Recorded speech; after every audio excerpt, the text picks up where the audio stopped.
Somente quando a gente estava indo para a África. Minha mãe, tá até aí, pronto para depois, ela achava que quando eu pisasse na África eu ia morrer. Puf, não importa de onde. Mas a verdade mesmo é que a gente tinha medos, alguns deles. Primeiro, medo da infraestrutura. Eu vou dirigir para um monte de lugar, eu vou ter onde dormir na África, eu vou ter camping, vai ter hotel, vai ter estrada. Medo da corrupção. A gente ia fazer e fez 14 fronteiras com um carro com a placa de São Paulo, nos cafundés, lá no meio do nada. Será que ia ter problema de corrupção? Será que eles iam criar problema para a gente entrar, para tentar extorquir a gente? Medo da malária. O tratamento que você faz quando você vai de turismo, lá, ficar 10, 15 dias, não é o mesmo tratamento para quem vai ficar 6, 7, 10 meses, que nem a gente ficou na África. Medo até do ebola. Apesar de não ser o epicentro, você fica mais reticente, porque estava acontecendo, era o ápice. Mas tudo isso você consegue, todos esses medos, de alguma forma, você consegue ler num guia, conversar com uma pessoa, mandar um e-mail para o consulado, você consegue diminuir, mitigar um pouco esses medos. Tinha um medo específico, que era o medo de ficar atolado no meio do nada, onde o celular não pega, onde não passa ninguém. E esse medo, eu li vários guias, conversei com várias pessoas, e ninguém conseguia me trazer conforto em relação a esse medo. Demorou 4 meses para a gente se pegar no meio de Botsuana, num areial, que o carro não ia nem para frente, nem para trás, uma região infestada de animais selvagens. Então, estou falando de leão, leopardo, rinoceronte, elefante, guepardo, crocodilo, vocês escolhem. E mais do que isso, a regra nesses parques, nessas regiões da savana é clara. É proibido, expressamente, você descer do carro, em qualquer circunstância, por causa dos animais. Só que você está num carro que não vai nem para frente nem para trás. A Raquel já olhou e falou, vamos ficar sentado aqui até alguém achar a gente. Naquele lugar, como não era tão isolado, a gente calculou que até 24 horas alguém acharia a gente. Eu não estava nem um pouco confortável com a ideia de ficar ali, vendo a noite cair, sem fazer nada. Eu falei, amor, eu acho que tem que descer do carro e eu vou tentar desatolar com meus conhecimentos avançados de... sei lá do quê. E aí a gente, por meia hora, ali ficou conversando, debatendo, não sei bem como denominar aquele momento. E a gente cria um plano. Porque tudo tem que ter um plano na nossa vida. A Raquel ficaria dentro do carro de sentinela, literalmente olhando para um lado e para o outro. Minha vida estava nas mãos dela. Eu desceria do carro, pegaria uma pá que eu tinha, que eu nunca tinha usado na lateral do carro, novinha. Não coloquei luva dessa vez, foi duro mesmo. E eu ia com os instrumentos que eu tinha. Tinha um macaco inflável. Eu ia tentar, com várias formas, tentar desatolar o carro para a gente sair dali. Qual que era a minha maior preocupação? Leão, especificamente. Por quê? Conheci um cara na Namíbia, na Zâmbia, e ele falou o seguinte para mim. Cara com conhecimento bom de floresta, de savana. Ele falou, Léo, se um leopardo te atacar, você consegue sair na mão com ele. O leão, você vai morrer. Eu falei, sério? Ele falou, sério. Eu falei, então, beleza. Então, minha preocupação era encarar um leão. Se ele aparecesse, se eu visse o leão daqui na porta, estamos falando de 10, 12 metros, situação tranquila, eu devagarzinho entrar no carro, fechar a porta. O leão não vai mexer com você. Se por acaso a Raquel falhasse na missão dela de ficar vendo o leão, e ele aparecesse aqui, o cara com a camiseta do Brasil ali, 3, 4 metros, perigo constante, perigo, alerta. O que era o plano? Eu pegaria a pá que eu tinha na mão, eu ia arremessar a pá no leão, e naquele 1 segundo que ele ia dar um passo para trás, eu já explico por quê, eu ia entrar no carro pela janela, pela porta, pelo motor, por algum lugar. O leão, por estar no topo, eu não ia matar o leão com a pá, nem acertar, eu ia acertar. Mas o leão, por estar no topo da cadeia, ele não está acostumado a ter nenhum tipo de confronto. Ele chega perto de qualquer ser vivo, esse ser vivo corre. Seja animal, seja humano, o que quer que seja. No momento que você gera qualquer conflito com ele, qualquer embate, ele dá um passo para trás. Aquilo seria o tempo que eu teria para entrar no carro e me proteger. Se passaram 2 horas e nenhum leão apareceu. Mas eu também não desatolei o carro. Eu entrei no carro e falei, Kel, tava com insolação já, a gente não tinha água, tava cheio de areia, já sentindo mal. Falei, não sei o que fazer. Eu tiro areia, a areia volta. E a Raquel, muito mais inteligente do que eu, falou, você lembra do Swain? Swain é um alemão que a gente conheceu na Namíbia, que era tipo Indiana Jones, esse cara. Ele ficava um mês perdido na floresta e sobrevivia. E um dia ele falou assim para mim, Léo, se um dia você quebrar o carro, se você atolar o carro no meio do nada, lembra que você pode usar o seu carro ao seu favor. Eu falei, como assim, cara? Traduz, né? Ele falou, tá vendo essa prancha de surf que você tem em cima do carro? Pega a prancha de surf, coloca embaixo do pneu, sacrifica ela. Ele falou, arranca a porta do carro, arranca o capô. Ele falou, qual é o sentido de você morrer e teu carro ficar inteiro? Diante daquilo, nós pegamos 2 raquetes de frescobol. Fizeram a diferença. Da Track and Field, que deixa claro isso, grossa. Fomos nos armários que tinha dentro do carro, porque tinha os armários da cozinha, arrancamos as prateleiras da cozinha, que são de madeira, e fomos pneu por pneu, eu calcei, criei um corredor de madeira, conseguimos tirar o carro em 20 minutos, dirigimos até a estrada, sentido Kassane, né, no norte de Botsuana, morrendo de medo, de medo de atolar de novo. Quando nós estamos no asfalto, já 60 por hora, ali dirigindo, a Raquel fala assim, amor, cuidado, tem alguma coisa no meio da pista. Tipo um gado, sabe? Como se fosse um gado, assim. Eu reduzo, quando eu chego perto, tem 2 leoas. Essa foto eu fiz nesse dia. Ela está me encarando até ali, não com cara de muitos amigos. E ali foi a primeira vez na viagem que eu falei para a Raquel assim, amor, hoje a gente não vai acampar. Gasta o preço que for no hotel... Mas, pelo amor de Deus, eu preciso tomar... Eu fiquei com areia no ouvido e na boca uns 4, 5 dias, comendo lembra? crocante. Nossa, crocante, assim. Triste, né? A gente ri, mas é triste. A gente saiu de lá. O importante era sobreviver, né? Sempre. Não, eu acho que também os medos na viagem mudam, né? Então, a gente chegou na África com todas aquelas preocupações que ela mencionou. E, conforme o tempo foi passando, a gente foi aprendendo, né? Até com essa situação, nós aprendemos para que não acontecesse novamente. Só que quando a gente vê, estamos na fronteira de Ruanda com a República Democrática do Congo. O Congo atualmente é um dos 5 países mais perigosos do mundo. E aí a gente está na fronteira, era para ser uma fronteira tranquila.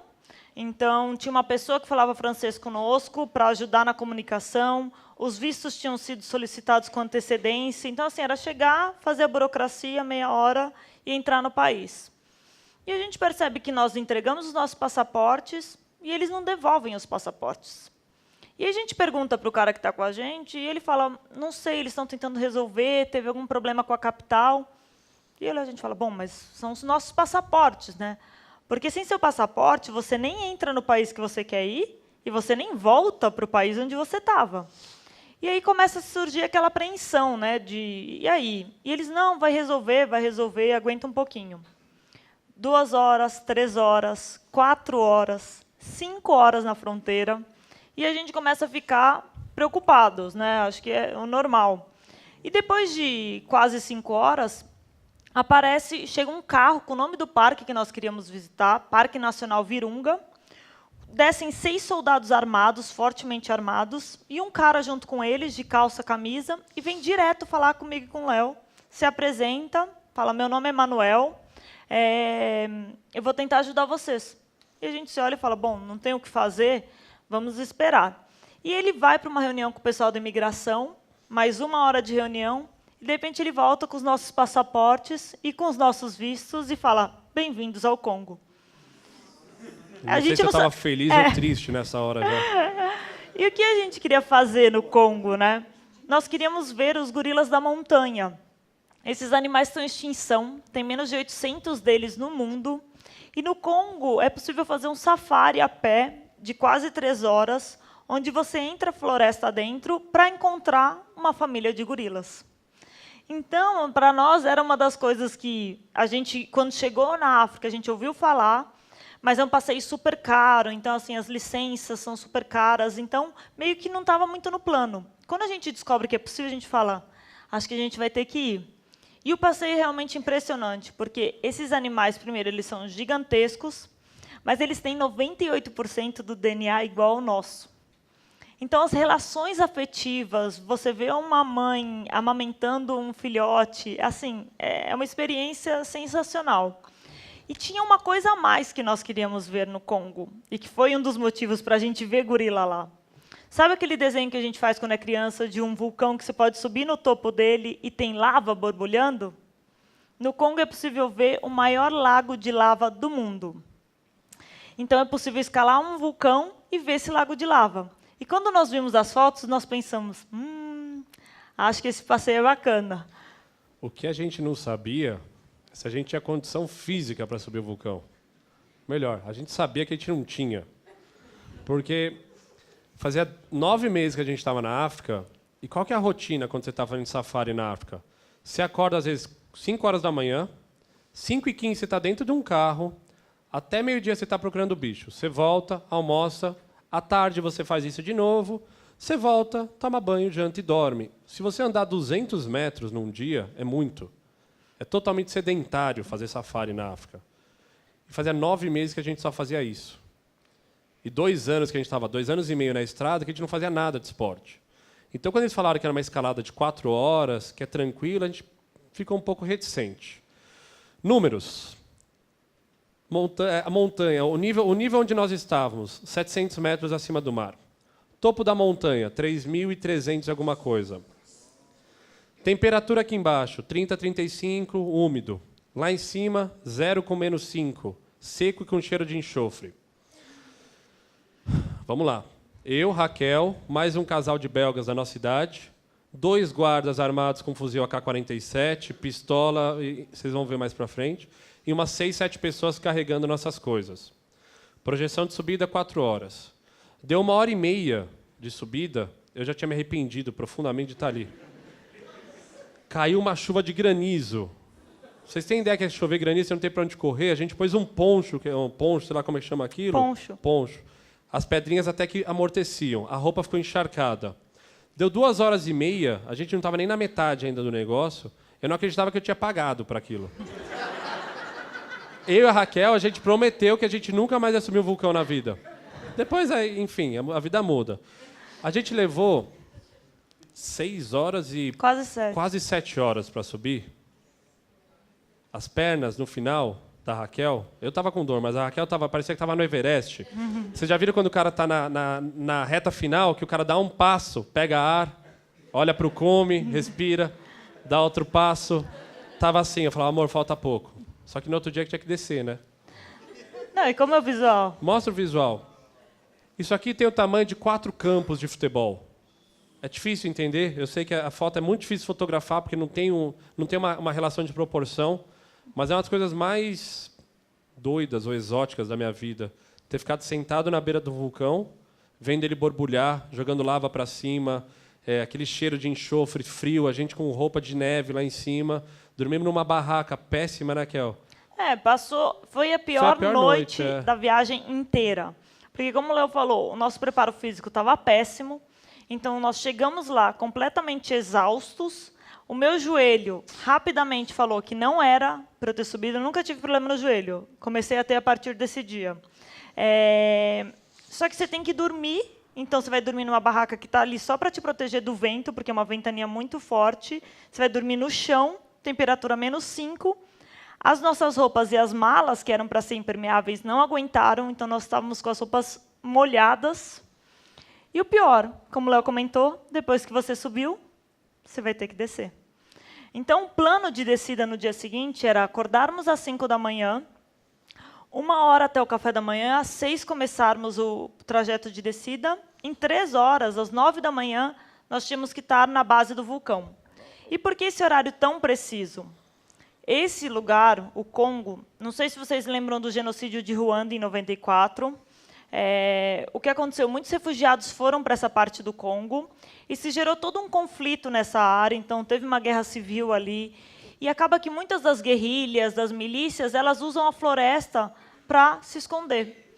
Inclusive, 5 anos antes da nossa visita ao Congo, 9 turistas foram sequestrados e mortos. Então, é por isso que esses caras armados estão com a gente, e é por isso que a gente tem que seguir à risca o cronograma para não nos expor. Então, a gente começa a descida, só que eu já não tinha condição nem de pôr o pé no chão, de tanto que meu joelho doía. Tinha tomado 3 Dorflex naquela manhã já. Tomei todos os remédios que eu tinha. O Léo já começa a descida me carregando, então assim, eu venho apoiado nele, só que ele também estava exausto. Então ele não conseguia me dar muito apoio. Então ele troca, vem um congolês tentar me ajudar, e eu vou descendo com ele. Só que, para piorar ainda, né? O meu outro pé, o tênis do meu outro pé, a sola do tênis descolou completamente. E aí os congoleses foram atrás de cipó para tentar amarrar de volta a sola do sapato, porque assim, é solo vulcânico, então não é que dá para você tirar o tênis e vou fazer uma descidinha. Tinha que estar de sapato. E aí o congolês vem me ajudando por algum tempo, só que, obviamente, do mesmo jeito que a gente extrapolou a subida, a gente extrapolou a descida. Passou de 3 horas, a gente ainda estava na metade do caminho. Quando deu 4 horas, eles fizeram uma reunião. Todo mundo, nós dois, o casal de belgas e toda a equipe. Eles falaram, Raquel, a gente tem que pensar numa maneira de te descer, porque você está atrasando muito o grupo e está colocando todo mundo em risco. Então, imagina a sensação, né, de derrota, né, de você saber que você está atrasando um grupo, de estar com dor. Já estava quase pedindo para me deixarem para trás, assim, tipo, me deixa aqui, porque eu não aguento nem pôr o pé no chão. E aí a solução que eles dão, o congolês me levar nas costas até a base do vulcão. Então, imagina você não conseguir nem andar sozinha, ter que pensar que uma pessoa tem que te carregar até a base do vulcão, mas era a única maneira de sair dali. Mas você sabe o que é o mais humilhante disso tudo?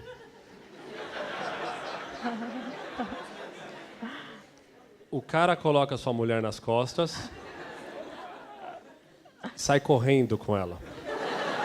Floresta adentro, quando eu não conseguia nem andar. E ali eu te falo que a mente tem uma força muito grande. Porque a hora que eu vi ele sumindo com ela, eu corri atrás daquele cara. E eu rezava para ele parar para pegar ar, para eu tentar me recompor. Ele corria comigo, né? O que era Humilhante. pior.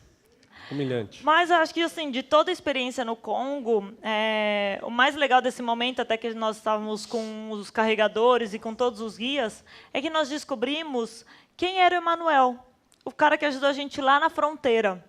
O Emanuel é um príncipe belga que abdicou de todas as mordomias e todas as regalias na Bélgica e foi morar lá no Congo, mora numa barraca, junto com soldados. Ele é o diretor do parque. E ele viaja o mundo tentando levantar recursos para proteger os gorilas da montanha. Inclusive, 2 anos antes, naquela estrada que a gente estava, que era a estrada perigosa, ele levou 2 tiros, porque, obviamente, tem um mega conflito de interesse, e tentaram matar ele. Ele sobreviveu por um milagre. E aí a gente vai embora do Congo, obviamente, super felizes de ter feito o passeio para ver os gorilas, super impressionados, né, de ter visto o Lago de Lava, lembrando da minha dor no joelho, que dói até hoje, mas muito tocados e inspirados pela história desse cara, de ver o quanto uma pessoa pode abrir mão, de quanto uma pessoa pode lutar por uma causa.